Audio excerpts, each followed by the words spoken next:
Indian super ലീഗിൽ വീണ്ടും പരാജയം ഏറ്റുവാങ്ങിയിരിക്കുകയാണ് കേരള ബ്ലാസ്റ്റേഴ്സ്. ശനിയാഴ്ച മോഹൻ ബഗാൻ സൂപ്പർ ജയന്റിനെതിരെ നടന്ന മത്സരത്തിൽ 2-3 ഗോളുകൾക്കായിരുന്നു മഞ്ഞപ്പടയുടെ തോൽവി. ലീഗിൽ ടീമിന്റെ തുടർച്ചയായ 3ാമത്തെ തോൽവി കൂടിയാണിത്. ഈ പരാജയത്തോടെ പോയിന്റ് പട്ടികയിൽ 10ാം സ്ഥാനത്ത് തന്നെ തുടരുകയാണ് ബ്ലാസ്റ്റേഴ്സ്. മോഹൻ ബഗാൻ സൂപ്പർ ജയന്റിനെതിരെ നടന്ന മത്സരത്തിന്റെ 2ാം പകുതിയിൽ മികച്ച കളിയാണ് ബ്ലാസ്റ്റേഴ്സ് കെട്ടഴിച്ചത്. ഒരു ഘട്ടത്തിൽ 2-1 മുന്നിലെത്തിയ ബ്ലാസ്റ്റേഴ്സ് കിടിലൻ ജയം മുന്നിൽ കണ്ടതുമാണ്. എന്നാൽ നിർണായക നിമിഷത്തിൽ മഞ്ഞപ്പട കളി കൈവിടുകയായിരുന്നു. മത്സരശേഷം സംസാരിച്ച ബ്ലാസ്റ്റേഴ്സ് പരിശീലകൻ മിക്കായേൽ സ്റ്റാറെ കളിയെക്കുറിച്ചുള്ള ചില തുറന്നു പറച്ചിലുകളും നടത്തിയിട്ടുണ്ട്.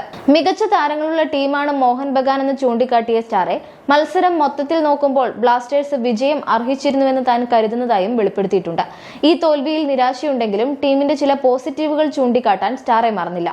ലീഗിലെ ഏറ്റവും കരുത്തരായ ടീമുകളിൽ ഒന്നിനെതിരെ, അതും വെല്ലുവിളി നിറഞ്ഞ സാഹചര്യത്തിൽ പൊസിഷൻ നിലനിർത്തി കളിക്കാനും ടാക്ടിക്കൽ പദ്ധതികൾ നടപ്പിലാക്കാനും തന്റെ ടീമിന് കഴിഞ്ഞതിനെ കുറിച്ച് സ്റ്റാറെ പ്രശംസയോടെ പറയുന്നുണ്ട്. പന്ത് കൈവശം വെച്ച രീതിയും പദ്ധതികൾ നടപ്പിലാക്കിയ രീതിയും കണക്കിലെടുക്കുമ്പോൾ 3 പോലും 1 പോയിന്റെങ്കിലും ബ്ലാസ്റ്റേഴ്സ് നേടേണ്ടതായിരുന്നു എന്നാണ് സ്റ്റാറെ അഭിപ്രായപ്പെട്ടത്. മോഹൻ ബഗാൻ സൂപ്പർ ജയന്റിനോടും തോറ്റെങ്കിലും ഈ മത്സരത്തിൽ തന്റെ ടീം കളിച്ച രീതിയിൽ അഭിമാനമുണ്ടെന്നും മത്സരശേഷം അദ്ദേഹം വ്യക്തമാക്കിയിട്ടുണ്ട്. അതേസമയം ഏറെ ശുഭാപ്തി വിശ്വാസത്തോടെയാണ് സ്റ്റാറെ സംസാരിക്കുന്നതെങ്കിലും ഈ തോൽവി അദ്ദേഹത്തിന് മുകളിലുള്ള സമ്മർദ്ദം വർദ്ധിപ്പിക്കുമെന്ന കാര്യം ഉറപ്പാണ്. ഈ മാസം 22-ാണ് ISL-ൽ കേരള ബ്ലാസ്റ്റേഴ്സിന്റെ അടുത്ത മത്സരം. മുഹമ്മദൻ SC ആണ് എതിരാളികൾ. 12 കളികളിൽ 3 ജയവും 2 സമനിലയും 7 തോൽവികളുമാണ് ഇതുവരെ ബ്ലാസ്റ്റേഴ്സിന്റെ സമ്പാദ്യം. മൊത്തം 11 പോയിന്റാണ് മഞ്ഞപ്പടയുടെ അക്കൗണ്ടിലുള്ളത്. പോയിന്റ് പട്ടികയിൽ 10ാം സ്ഥാനവുമാണ്. കഴിഞ്ഞ കളിയിൽ കേരള ബ്ലാസ്റ്റേഴ്സിനെ വീഴ്ത്തിയ മോഹൻ ബഗാൻ സൂപ്പർ ജയന്റാണ് നിലവിൽ ISL പോയിന്റ് പട്ടികയിൽ 1ാമതുള്ളത്.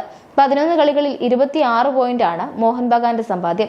12 കളികളിൽ 24 പോയിന്റുള്ള ബംഗളൂരു FC 2ാമതും 12 കളികളിൽ 19 പോയിന്റുമായി ഒഡീഷ FC 3ാമതുമുണ്ട്. 3 ടീമുകൾ മാത്രമാണ് നിലവിൽ പോയിന്റ് പട്ടികയിൽ കേരള ബ്ലാസ്റ്റേഴ്സിന് താഴെയുള്ളത്.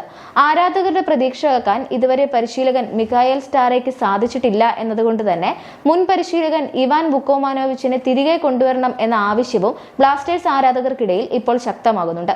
2021 മുതൽ 24 വരെയാണ് വുക്കോമാനോവിച്ച് ബ്ലാസ്റ്റേഴ്സിന്റെ മുഖ്യ പരിശീലകനായത്. നിലവിൽ ഒരു ക്ലബിന്റെയും ചുമതല അദ്ദേഹം വഹിക്കുന്നില്ല. 2021 ജൂൺ 17-ന് ബ്ലാസ്റ്റേഴ്സ് മാനേജറായ ഇവാൻ വുക്കോമാനോവിച്ച് 2021-22 സീസൺ ISL-ൽ ടീമിനെ ഫൈനലിൽ വരെ എത്തിച്ചിരുന്നു.